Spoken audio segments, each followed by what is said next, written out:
Hello and welcome back to my channel. For today's video, we are going to be doing a low buy challenge, or we're going to be talking about a low buy challenge. I wanted to do this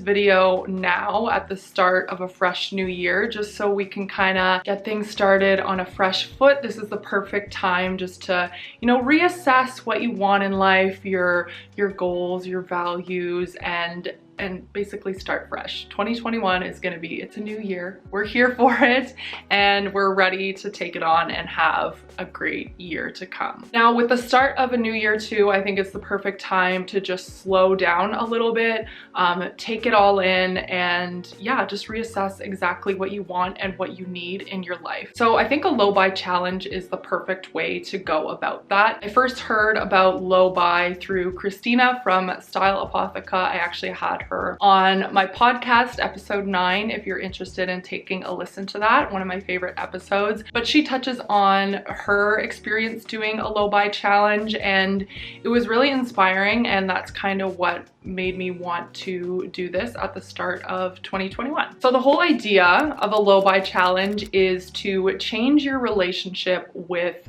things, with stuff, and just to become more aware, more mindful, and more conscious of what you're allowing into your space. And I think when you are a little bit more intentional with your consumption, that's what can help you stop seeking that external validation, that external happiness, and it allows you to just take a step back and look inwards a little bit more. So how does a low buy challenge actually work? Well, it's basically exactly what it says. So a low buy challenge is basically where you cut down your consumption, and there's many different ways that you can approach a challenge like this, and the key is to find something that works within your lifestyle and something that you're going to be able to stick to and carry out for the length of time that you set for yourself. Basically, you're cutting down your spending on any non-essential items. So essential items would be things like your mortgage or your rent. It would be your groceries, the food that you have to eat each week. It would be your transportation costs, your insurance, those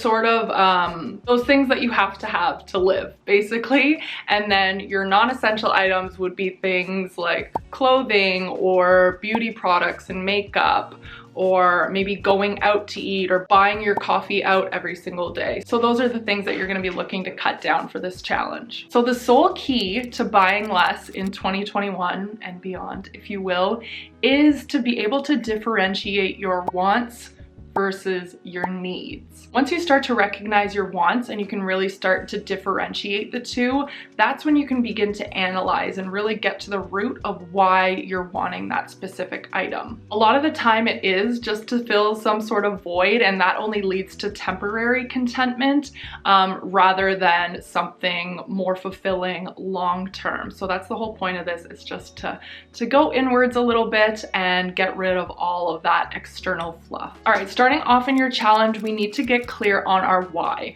So before you take part in this challenge, you're gonna have to write yourself out your why. Are you wanting to do a low buy to save more money to pay off some debts? Are you wanting to do this because maybe you just realize that you are one of those people who just buys without even thinking about it, and you kind of just want to reset and challenge yourself to see how this is even going to go? Or maybe you want to save for a specific vacation or something like that. Maybe you just want to be more mindful and more intentional with your consumption. Whatever your reasoning is, you really need to get clear on your why, because that's going to be what's going to carry you through this entire challenge. Next, you're going to want to set up a length of time that you're going to partake in this challenge. For a low buy challenge, I mean, people do low buy years, you could do low buy month, low buy 3 months, low buy week, I don't know, whatever you want to do, you're going to set aside your time frame that you want to take part in this for and write that down as well. Now, I know a lot of people who actually do no buy challenges where you're literally not buying anything aside from your essentials.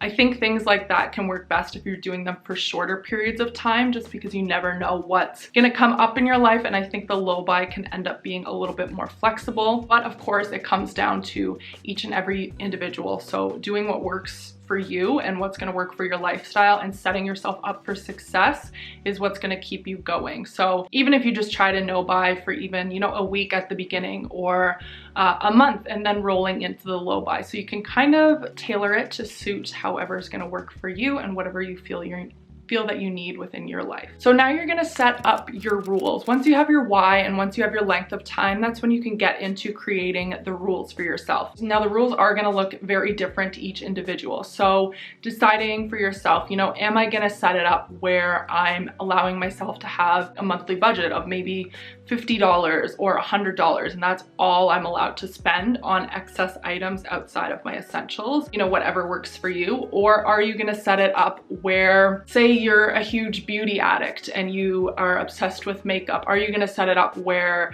okay, I'm allowed to buy one new makeup product each month, and that's how you're gonna make your rules? So you can kind of arrange your rules to what's gonna work for you. If you're someone who goes out to eat a lot, you know, maybe you allow yourself a $50 budget to go out to eat for the entire month, and that's what's gonna work for you. So write out your list of rules and stick to that. So make sure it's something that's gonna be achievable for you and something that is gonna fit within your lifestyle. So I wanted to share my list of rules with you just to give you an idea of something that's gonna work for me, and hopefully that can get the wheels spinning in your head on maybe something that you could do to work within your lifestyle. So for my rules, I have my allowed to spend category, and then I have my low buy category underneath it. For my allowed to spend, I'm allowed to spend on my mortgage, obviously, my utilities, insurance, groceries, and transportation. And for me, that includes like gas money and things like that. Then I move into my low buy category. So this is things in my life that I tend to spend my extra money on. So for my low buy, one of the things is clothes, and I've actually decided to not buy any clothes. I'm doing this for a 3-month period of time just to test it out. And then I will, you know, see how it goes and extend from there, you know, adjust my rules as I have to. But for clothes, I said no buy. So for 3 months, I am going to strictly not buy any clothes. Then I move into beauty products. For me, that is also a no buy. Then for skincare, I said low buy, and for replacements only. So once I've finished an entire product and I have nothing left and I need to replace it, then I will allow myself to work that into my low buy. For dining, I love to go out to eat. I love to, you know, have restaurant food and all of the good stuff, visit coffee shops. So for dining, I said low buy, and I'm allowing myself to have a $50 per month budget for that. And then for books, I am a bookaholic.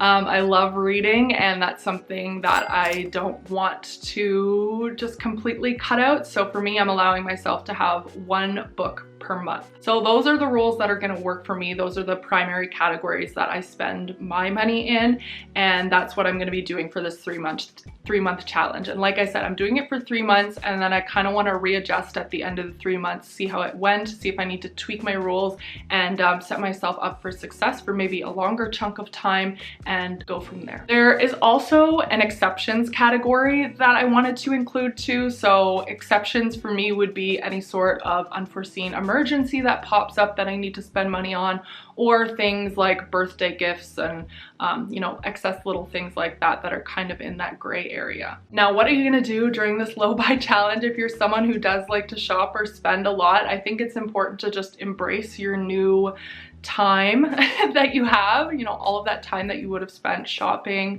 or browsing online shopping. You're now going to have an abundance of free time on your hands. So I think this is a great time just to reconnect with yourself, look inwards a lot more, pick up some hobbies that you might have, you know, left off. Just start enjoying a little bit of that spare time to dig a little bit deeper and find those things that are going to provide you with lasting happiness and true inner peace, rather than looking externally for that sort of thing. Let me know if you plan on doing something like this as well for 2021. I would love to hear some of the rules that you're setting up for yourself, and I will catch you in my next video.